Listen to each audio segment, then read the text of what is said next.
The psychological effect of these aircraft was well known. Viet Cong Minister of Justice Trung Nu Tang described a B-52 strike as being caught in the apocalypse.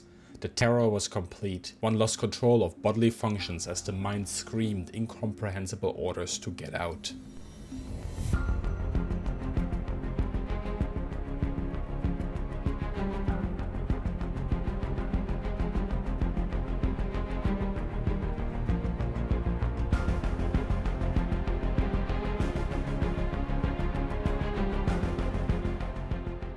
Operation Linebacker 1 and 2 were bombing campaigns against North Vietnam, but they had very different purposes and practices.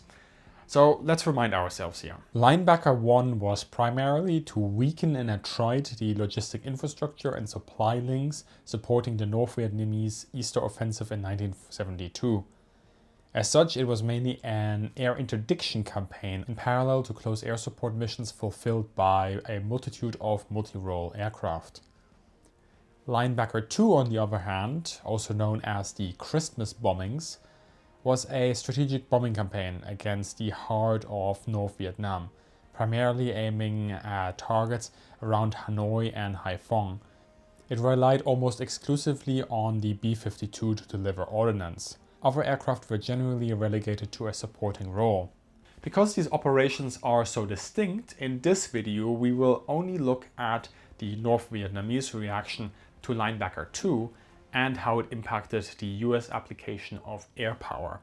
That means that the impact of Linebacker 1 will be a topic for a future video.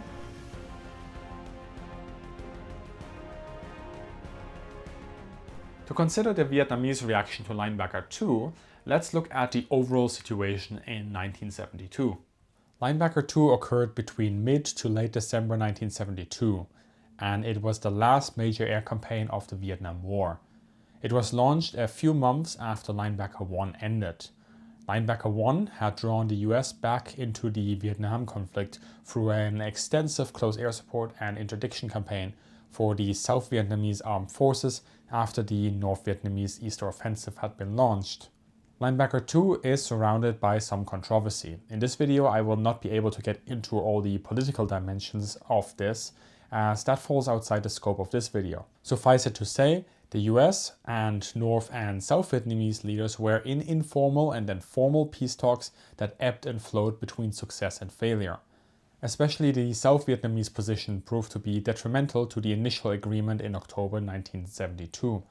Eventually, the Nixon administration launched Linebacker 2 as a means to force an agreement. Unlike with Linebacker 1, there were no clear battlefield or interdiction targets. Thus, the North Vietnamese capital Hanoi and the port of Haiphong were chosen as the main targets. In how far Linebacker 2 was the reason for the February 1973 peace agreement is still being debated by historians, although most consider that it at least contributed to some degree next to other geopolitical factors.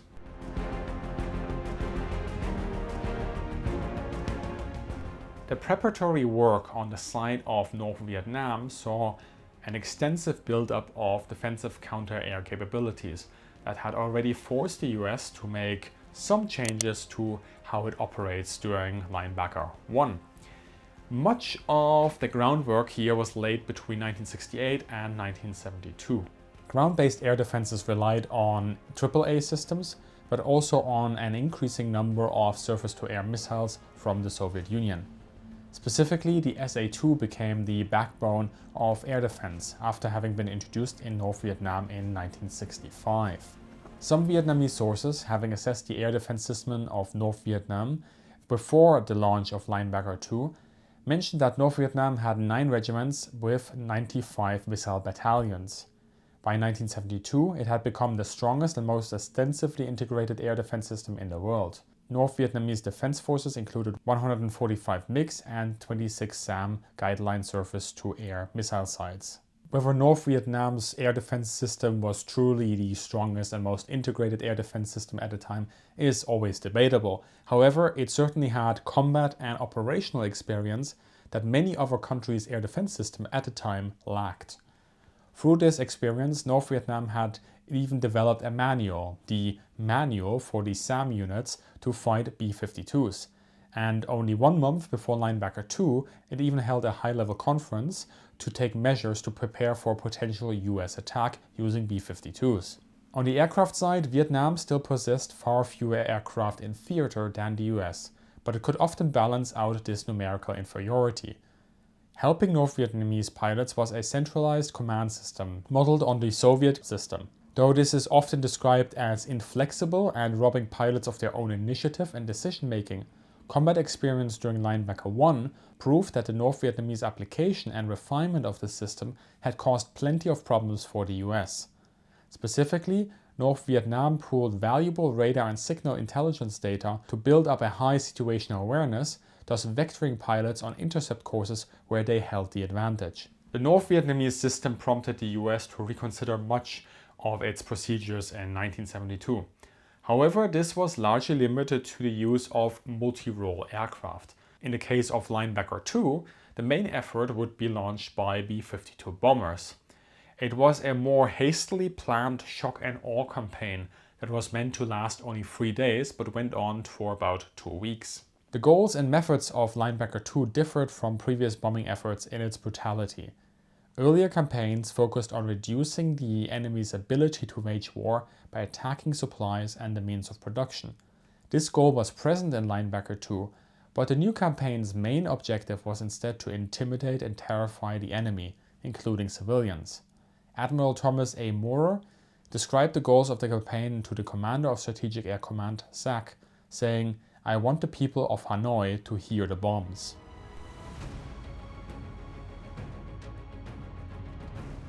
The North Vietnamese air defense system influenced Linebacker II in several ways. First of all, the US formations were assisted by ground controllers building up situational awareness through radar and signal intelligence. Then, regarding the North Vietnamese MiGs, the effective MiG interception forced the B-52s to be accompanied by and covered by escorts. However, a system called Combatry was already introduced, and this started to detect MiG IFF transponders, so identification friend and foe transponders, that provided F-4 Phantom II crews with the ability to track an enemy aircraft without actually having to use their radar. This could only be countered by turning off the transponders, at which point the North Vietnamese ground controllers had a much harder time directing their own MiGs. To further eliminate the risk of MiG interception, the missions were flown at night.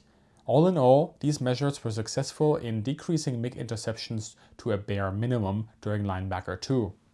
To counter air defense system, electronic countermeasure support was also added. B-52s would fly through what is called a chaff corridor. This was already introduced in World War II, and specifically escorts and the B-52s would continuously drop chaff in an area, and these small metallic strips would confuse North Vietnamese radar operators. Likewise, the B-52s were equipped with jammers to counter North Vietnamese radar and surface air-to-air missiles. And then, of course, there was also SAM suppression through Wild Weasel missions that were flown.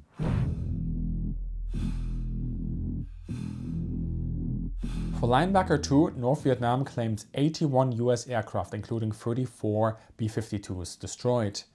The US reports that 15 B-52s were lost and that another 4 aircraft plus 1 helicopter were lost.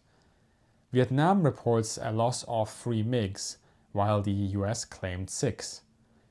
As always with claim and loss statistics, generally the most reliable source tends to be a country's own loss statistic. This is a very good example of the difficulties in establishing definitive data on kill ratios, which is where today's recommendation comes in. And this is Combat in the Sky by Dong Si-hung. This book is one of the first attempts to bridge that gap on the writing of the Vietnamese War and incorporate Vietnamese perspectives in the English historiography. It provides data on actual North Vietnamese air losses, comparing them also to US claims and vice versa.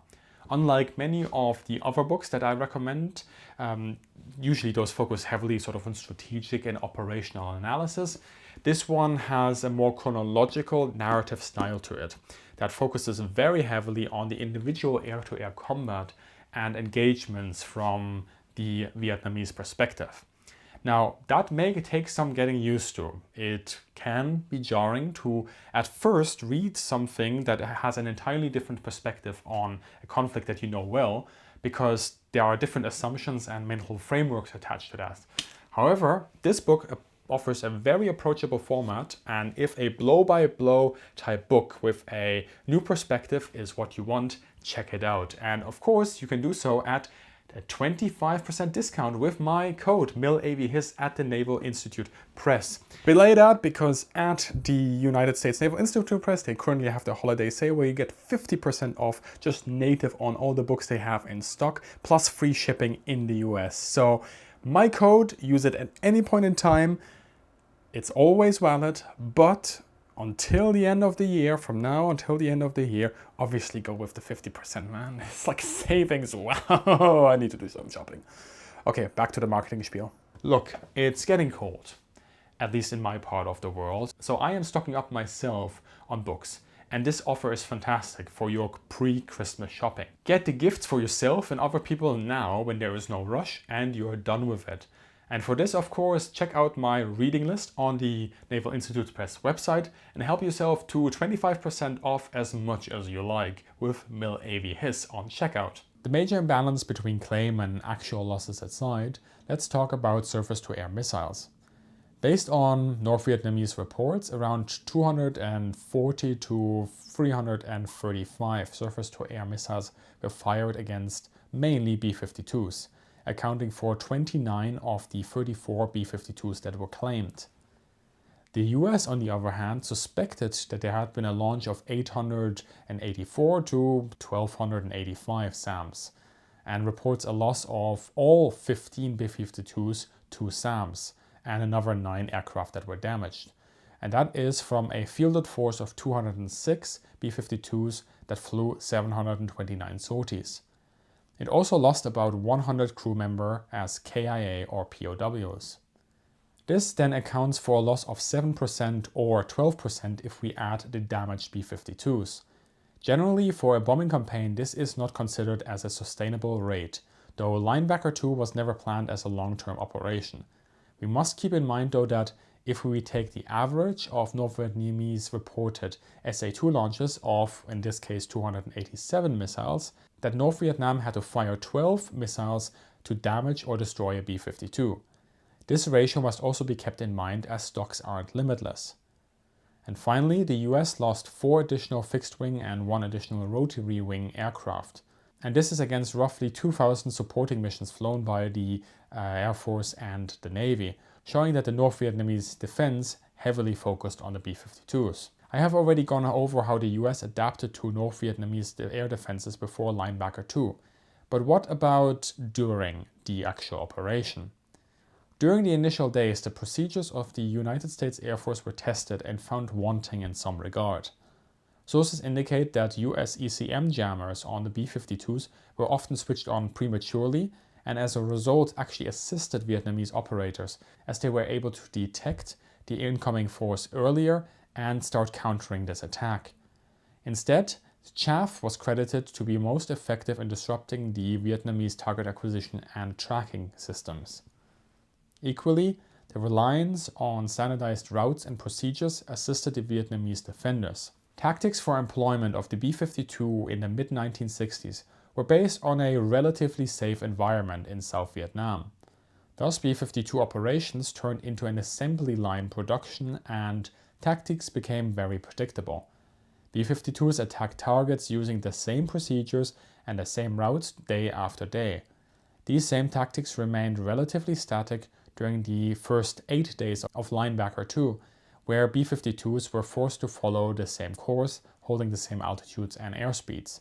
As a result, North Vietnamese SAM defenses were very effective and significant losses resulted. Just as a side note here, I've also looked at other sources that claim that basically after the 4th day of operation, the main changes already started to be implemented.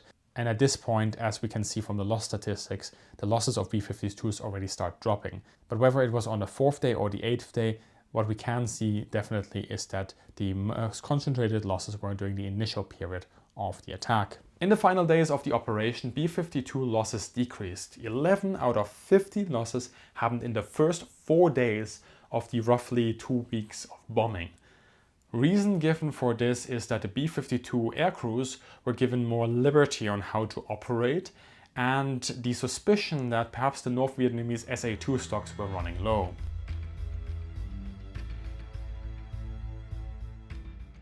To sum up, the success of the North Vietnamese defensive counter-air forced the US to adopt specific parameters for their bombing attack on Hanoi and Haiphong in 1972.